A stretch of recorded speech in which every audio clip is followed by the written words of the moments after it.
I received love letters every day for a year. Then I discovered who was writing them. There's something intoxicating about being desired by someone you've never met. Someone who sees you, really sees you, not the version of yourself you present to the world, but the raw, unfiltered truth of who you are. For an entire year, I received love letters. Real, handwritten letters delivered to my mailbox every single day. Letters that knew things about me no one should know. Letters that described my fears, my dreams, my secrets. Letters that made me feel seen in a way I'd never felt before. Letters that were so beautiful, so intimate, so achingly honest that I fell in love with the person writing them. Without ever knowing their name, without ever seeing their face, I fell in love with words on paper, with ink and vulnerability and anonymous devotion. And when I finally discovered who'd been writing them, when I finally learned the truth about my mysterious admirer, everything I thought I understood about love shattered. Because sometimes the person who knows you best is the person you've been looking at all along. You just never bothered to see them back. It started on a Tuesday in March. I remember because it was my birthday, my 32nd birthday.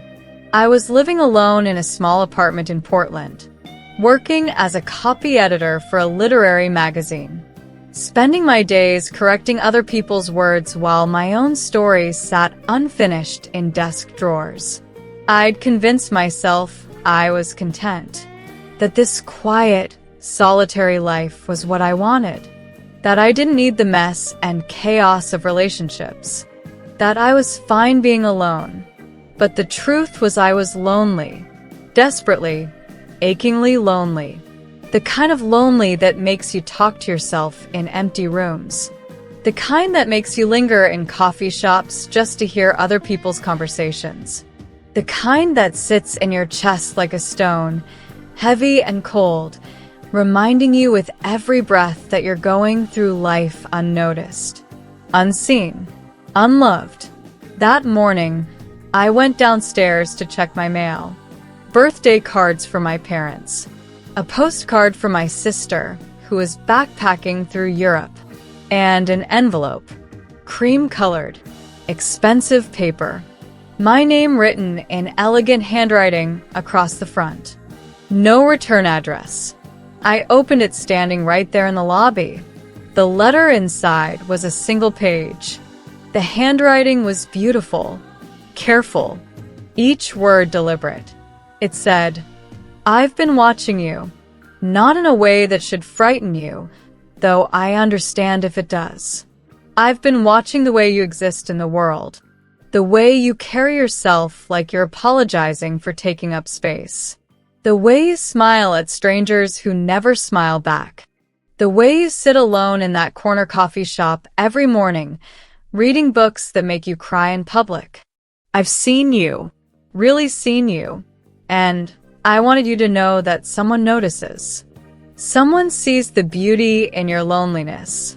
Someone understands the weight you carry. Happy birthday, Claire. You deserve to feel celebrated today. You deserve to feel seen." There was no signature, no name, just those words. And I stood there in that lobby, holding that letter, and something inside me cracked open. Because whoever had written this knew things about me. Private things. True things. Things I'd never told anyone. They knew about the coffee shop, about the corner table I always chose, about the books that made me cry. They'd been watching me, and instead of feeling violated or scared, I felt something else entirely. I felt relief, because someone had noticed. Someone had been paying attention. And in that moment, that was all I wanted. To matter to someone. To be seen. The second letter arrived the next day. I checked the mail with shaking hands, half hoping, half dreading that there would be another one. There was. Same cream envelope. Same careful handwriting. This one was longer. It said, "You don't know me yet, but I know you. I know that you take your coffee black because you think adding cream and sugar is indulgent, and you've spent your whole life denying yourself small pleasures. I know that you always order the same thing at restaurants because you're afraid of disappointing yourself with new choices. I know that you write in a journal every night before bed, sitting by your window, watching the city lights, and you write about all the things you wish you had the courage to say out loud. I know that you're lonely, not because you can't find people to be around, but because you've convinced yourself you're not worth knowing. And I want to tell you something important. You're wrong. You are worth knowing, worth loving, worth celebrating. And I intend to prove it to you, one letter at a time, for as long as it takes, until you believe it too. I read that letter 20 times, tried to figure out who could have written it, went through everyone I knew, co-workers, neighbors, the barista at the coffee shop, the guy who worked at the bookstore I frequented, but none of them made sense. None of them paid enough attention to me to know these things. None of them had ever shown any interest beyond polite small talk. And yet someone out there was watching me, studying me, learning me.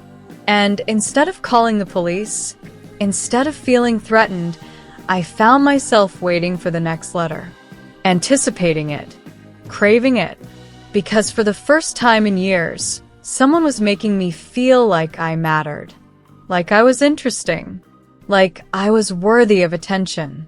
The third letter came, then the fourth, then the fifth. Every single day, like clockwork, there was a new envelope in my mailbox. And every single day, the letters got more intimate, more knowing, more devastatingly accurate. The writer described the way I twisted my hair when I was thinking, the way I bit my lower lip when I was reading something that moved me, the way I always looked up at the sky before I went inside, like I was checking to make sure it was still there. Details so small, so specific, that only someone who'd been watching me very carefully could know them. But the letters weren't just observations. They were confessions, vulnerabilities. The writer told me about their own loneliness, their own fears, their own sense of being invisible in the world. They wrote about seeing me for the first time and feeling like they'd recognized something familiar, like we were two people carved from the same loneliness, walking through life parallel to each other, never quite connecting. They wrote about wanting to approach me but being too afraid, too certain that someone like me wouldn't notice someone like them, too convinced that if they revealed themselves, the magic would break, that I'd be disappointed by the reality of who they were, that the fantasy of this anonymous connection was better than the risk of real rejection. And I understood, because I felt the same way. I was falling in love with these letters, with this mysterious person who saw me so completely. And I was terrified that if I ever met them, if I ever put a face to these words, reality would shatter the illusion. That they wouldn't be who I'd imagined. Or worse, that I wouldn't be who they'd imagined. That the real me, up close, would disappoint them the way I'd disappointed everyone else who'd ever tried to get close. 3 months into the letters, I started responding. I didn't know how to send them back since there was no return address, so I started writing in my journal differently. Started writing as if I was talking to them. Started sharing things I'd never shared with anyone. My fears about being unlovable. My regrets about roads not taken. My dreams that felt too big and too foolish to ever speak out loud. And somehow, impossibly, the letters that arrived the next day seemed to respond to what I'd written. As if the writer could read my private thoughts. As if they were inside my head. I started testing it. Would write something specific in my journal at night. And the next day's letter would address it. Not directly, but in a way that made it clear they knew. They understood. They were listening, or reading, or somehow connected to me in a way that defied logic. I should have been scared, should have felt violated, should have demanded answers. But I didn't, because I'd never felt more connected to another person in my entire life. Even though I'd never met them, even though I didn't know their name, even though this entire relationship existed only on paper. 6 months in, the letters changed, became more passionate, more physical. The writer described fantasies, not crude, not explicit, but sensual, intimate. They wrote about what it would be like to touch me, to run their fingers through my hair, to trace the curve of my neck, to press their lips against mine and taste the coffee I'd been drinking. They wrote about wanting to memorize every inch of my skin, to learn what made me gasp, what made me moan, what made me lose control. They wrote about imagining me in the dark, alone in my bed, and wondering if I thought about them too. If I touched myself while reading their letters, if I imagined their hands instead of my own. And God help me, I did. I started living for those letters. Started organizing my entire day around that walk to the mailbox. Started spending my evenings reading and rereading every word, running my fingers over the handwriting, imagining the hand that had written it, imagining what that hand would feel like on my body. I became obsessed, consumed. I stopped going out, stopped seeing the few friends I had, stopped pretending to have a life outside of these letters, because this felt more real than anything else I'd ever experienced. This anonymous, impossible, completely insane connection felt like the most honest relationship I'd ever had. 8 months in, I decided I needed to know, needed to find out who was writing these letters, needed to see if the reality could possibly live up to the fantasy. I started paying more attention to my surroundings, to the people around me. I watched everyone at the coffee shop, everyone at work, everyone in my building, tried to catch someone watching me, tried to see who was paying attention. But everyone seemed absorbed in their own lives, their own phones, their own conversations. No one was looking at me. No one seemed to notice I existed at all. Except for the letters. The letters kept coming. Every day, without fail.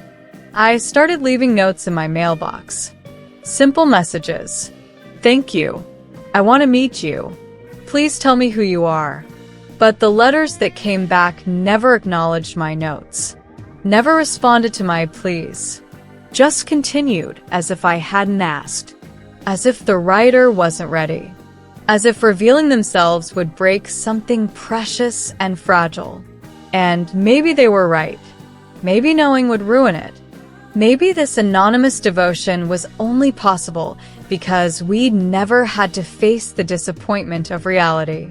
But I couldn't live like this anymore. Couldn't keep falling in love with a ghost. Couldn't keep building my entire emotional life around words on paper written by someone I'd never seen. 10 months in, I did something drastic. I hired a private investigator, told him about the letters, about the daily deliveries, about how I needed to know who was behind them. He was expensive, more than I could afford, but I didn't care. I needed answers, needed closure, needed to either move forward with this person or let go of the fantasy and try to rebuild some semblance of a normal life. The investigator took the job, said he'd stake out my building, watch the mailbox, track whoever was making the deliveries. I felt guilty, like I was betraying the trust of someone who'd shown me nothing but devotion. But I also felt desperate for something real, something tangible, something more than paper and ink. 2 weeks later, the investigator called me. Said he had information. Said he knew who'd been delivering the letters. Said I should sit down before he told me. My heart was racing. My hands were shaking. I sat on my couch and I told him to tell me everything. He said the letters were being delivered by a courier service. Different person every day, hired through an app. The person paying for the service had set up an anonymous account, paid in cash, left no digital trail. But the investigator had gotten lucky, had followed one of the couriers back to the pickup location, a small print shop downtown. He'd talked to the owner, shown him my picture, asked if anyone had been coming in regularly to print and mail letters. The owner remembered, said yes. Same person. Every day for almost a year. Always came in early. Always paid cash. Always requested the same cream-colored envelopes and the same high-quality paper. The investigator asked for a description. And that's when everything stopped making sense. Because the person the print shop owner described wasn't a stranger. Wasn't some mysterious admirer I'd never met. It was someone I knew. Someone I saw almost every day. Someone I'd never, not once, considered. It was Marcus, my neighbor. The guy who lived in the apartment directly above mine. The quiet, awkward guy who could barely make eye contact. Who mumbled hello when we passed in the hallway. Who seemed so utterly unremarkable that I'd never given him a second thought. Marcus, who I'd never had a real conversation with. Who I'd certainly never suspected of being capable of writing the most beautiful, passionate, soul-destroying letters I'd ever read. Marcus was my anonymous admirer. I hung up the phone, and I sat there in complete shock. Marcus. It didn't make sense. Couldn't make sense. Marcus was nothing like what I'd imagined. He was quiet, shy, ordinary. He wore the same faded jeans and hoodies every day. He worked from home doing something with computers. He barely spoke, barely existed. He was the kind of person you forgot about 5 seconds after seeing them. He was invisible, just like me. And that's when it hit me. That's when I understood. Marcus saw me because he was me. Another lonely person moving through the world unnoticed. Another soul carrying the weight of invisibility. Another human being who'd learned to live in the spaces between other people's attention. He understood me because we were the same, and he'd been brave enough to reach out, to say something, to make himself vulnerable in the only way he knew how. Through words, through anonymity, through the safety of distance. While I'd been fantasizing about some mysterious, passionate stranger, the person who'd been loving me had been right above me the entire time, separated by just a few feet of ceiling, close enough to hear me move through my apartment, close enough to know my routines, close enough to watch from his window as I came and went, close enough to see me in ways I'd never let anyone see me, and I'd never noticed him at all. I didn't know what to do with this information. Didn't know how to feel. Part of me was disappointed. Wanted the fantasy to be real. Wanted my anonymous admirer to be someone extraordinary. Someone who matched the beauty of the words they'd written. But another part of me, a bigger part, was curious. Because if Marcus had written those letters, if those words had come from him, then maybe he was extraordinary. Maybe I'd just never bothered to look. Maybe I'd been so caught up in my own loneliness, my own invisibility, that I'd failed to see someone else who was exactly the same. Someone who was right there, right above me, watching me, loving me, waiting for me to notice. I decided I needed to see him. Really see him. Not just pass him in the hallway with a distracted nod, but actually look at him, talk to him. Figure out if the person who'd written those letters could possibly exist in the quiet, awkward man I'd been ignoring for over a year. So I waited, listened for him to leave his apartment. And when I heard his door open, I opened mine, stepped into the hallway at the same time. like it was a coincidence. He froze when he saw me. Looked like he wanted to disappear into the walls. I smiled, said hello. He mumbled something back. Wouldn't meet my eyes. I asked him how he was doing, if his day was going okay. Normal, meaningless small talk. But I watched him while I spoke. Really watched him. And I saw things I'd never noticed before. The way his hands fidgeted with his keys. The way his shoulders tensed like he was bracing for rejection. The way his eyes, when he did glance at me for just a second, were the most intense shade of green I'd ever seen. Eyes that held depth, intelligence, Pain. eyes that had seen me, really seen me, even when I hadn't been looking back. We talked for maybe 2 minutes. Nothing meaningful, nothing important. But when he finally excused himself and hurried down the stairs, I stood there in that hallway and I felt something shift. Because in those 2 minutes, I'd seen glimpses of the person who'd written those letters. The vulnerability, the careful way he chose his words, the intelligence behind his shyness, the way he seemed to be holding back an entire ocean of things he wanted to say, but didn't know how. And I realized that I'd been wrong. The fantasy wasn't better than reality. Reality was just harder, required more courage, more honesty, more risk. And Marcus had been risking everything for a year. While I'd been safely falling in love with words on paper, he'd been putting his heart on the line every single day. Not knowing if I'd ever respond. Not knowing if I'd ever care. Just hoping. Just believing that I was worth the risk.